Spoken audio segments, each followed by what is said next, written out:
এইবার আসো আমরা একটা খুবই ছোট্ট এবং সুন্দর একটা এক্সপেরিমেন্ট দেখে ফেলি। তোমাদের এখানে দুইটা গ্লাস আছে, দুইটা গ্লাস খালি, দেখো কিছু নাই, পুরা খালি।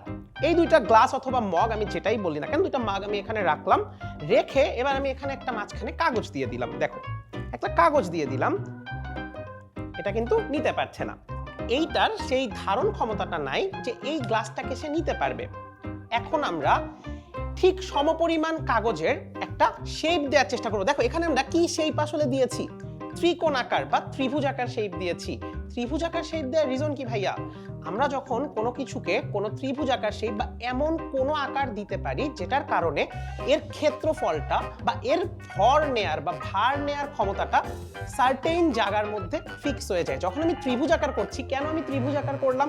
ত্রিভুজাকার করলে ত্রিভুজের যে তিনটা প্রান্ত আছে সেই প্রান্তে সমানভাবে আমার ভরগুলা সজ্জায়িত অবস্থায় থাকে। এখন এইটাকে যখন আমি এখানে রাখছি, এখন একটা মজার জিনিস দেখো, এখন আমি যখন এটাকে রাখবো, দেখো আমি এটাকে যদি এভাবে রাখি, আমি তোমাদের আরো বলবো যে এটা কি শুধু এই গ্লাস দিয়েই হবে না অন্য কোনো গ্লাস দিয়েও হবে। একটু ভালো করে যদি খেয়াল করো, এটা কিন্তু এখন এখানে থাকছে।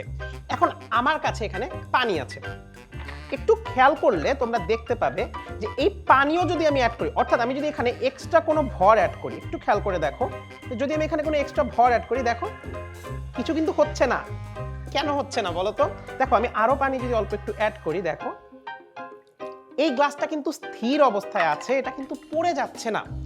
কেন এটা পড়ে যাচ্ছে না? কারণ যখন আমি ক্ষেত্রফলটাকে একটা জায়গার মধ্যে বা একটা অন্য আকৃতির মধ্যে ছড়িয়ে দিয়েছি, তখন কিন্তু তার ধারণ ক্ষমতাটা বৃদ্ধি পেয়েছে এবং গ্লাস শুধু না, গ্লাসের ভিতর পানি রাখার পরও সে নিতে পেরেছে।